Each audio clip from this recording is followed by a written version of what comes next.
Eu volto a conversar com o juiz federal André Prado de Vasconcelos. Doutor André, agora falando sobre o projeto de lei de abuso de autoridade que tramita no Senado. Ele é visto de alguma forma como entrave à atuação da Justiça Federal aí, né? Sim. O que ocorre, e aí há uma grande discussão a esse respeito, é que nós já temos no âmbito disciplinar vários controles. Existe uma fiscalização, Existe uma fiscalização, né, por parte das corregedorias, do Conselho Nacional de Justiça, e no caso da Justiça Federal, até mesmo administrativa pelo Conselho da Justiça Federal, enfim. Os juízes já sofrem controle.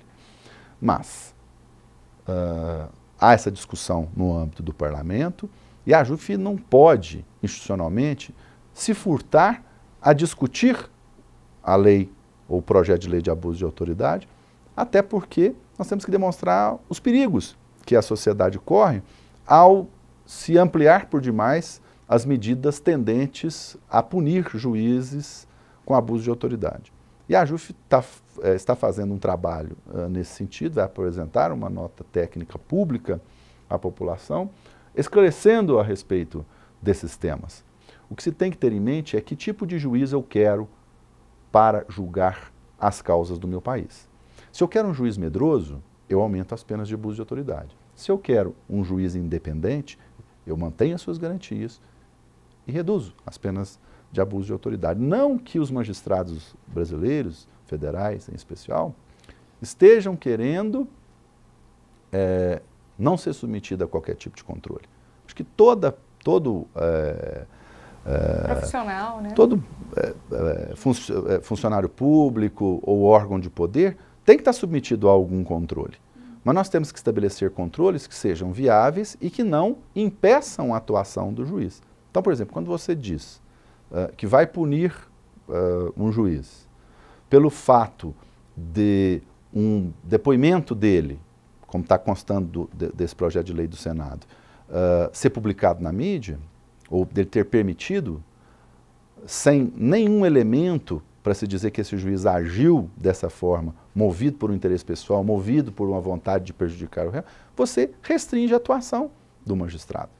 Quando você permite a punição daquilo que se chama crime de hermenêutica, o que é crime de hermenêutica? Crime de hermenêutica é quando um juiz interpreta de uma forma e outro, acima dele, interpreta de outra, reformando a decisão.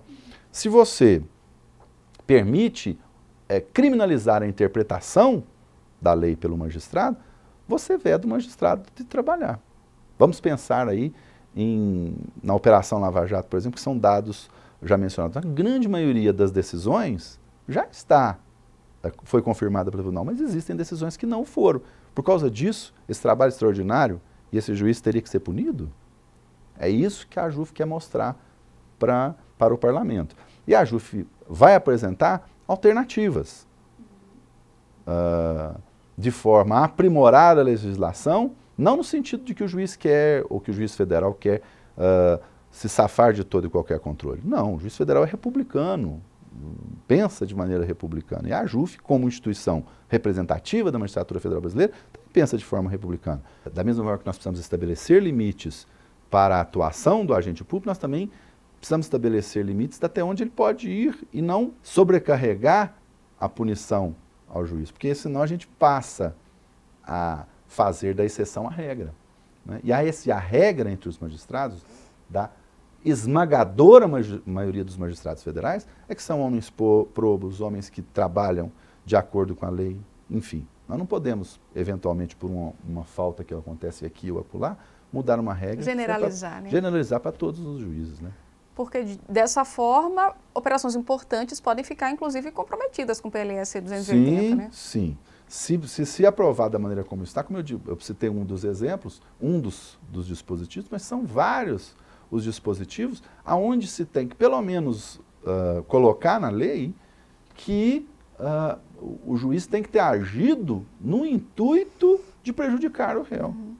Veja bem, nós temos um país continental que nem, em determinados locais, nem mesmo resposta instantânea da comunicação a gente tem, nesse nosso Brasil continental. Uhum. Locais que não são providos de internet. Quer dizer, se essa pessoa, por exemplo, ficar presa e esse juiz, por qualquer razão, não determinar a sua soltura de imediato, ele vai ser responsabilizado. E mais, Nós temos que pensar com a realidade dos fatos. Dentro do percentual de magistrados que existem no Brasil, quantos estão sendo, está havendo sobre eles apuração de conduta irregular? É uma fração ínfima. Então, não podemos majorar as penas para abuso de autoridade sem levar isso em conta. Isso vai, eu não imagino que não, porque a magistratura federal é uma magistratura, sobretudo, muito aguerrida, mas isso pode implicar, num futuro, numa diminuição da capacidade de trabalho desses magistrados. A lei de abuso de autoridade, de alguma forma, precisa ser alterada? Olha, a gente também não pode, como instituição que vive dentro de um país republicano, negar a realidade de que isso é uma vontade do parlamento. E o parlamento é um poder independente. Eu acho que toda legislação que é promulgada, ela tem que ter como fim, principalmente no que tange a organização do serviço judiciário, a punição de magistrados, a melhoria da prestação do serviço que a gente faz, que é a prestação jurisdicional. Eu não consigo enxergar o que essa legislação nova vai gerar de benefício para a prestação jurisdicional. Ao contrário, da maneira como ela está, ela vai significar uma piora. Um retrocesso, né? Não diretamente, mas pode vir a significar um retrocesso. Se forem feitos ajustes que forem entendidos como necessários, aí sim a sociedade, né, todos podem se beneficiar. Eu acho que no regime republicano ninguém pode ficar acima da lei. Acho que essa é a grande lição que o Brasil está aprendendo. Os magistrados também não. Mas a gente tem que pensar que lei e que magistrados nós queremos prestando jurisdição no Brasil. É essa a resposta que o parlamento vai ter que nos dar.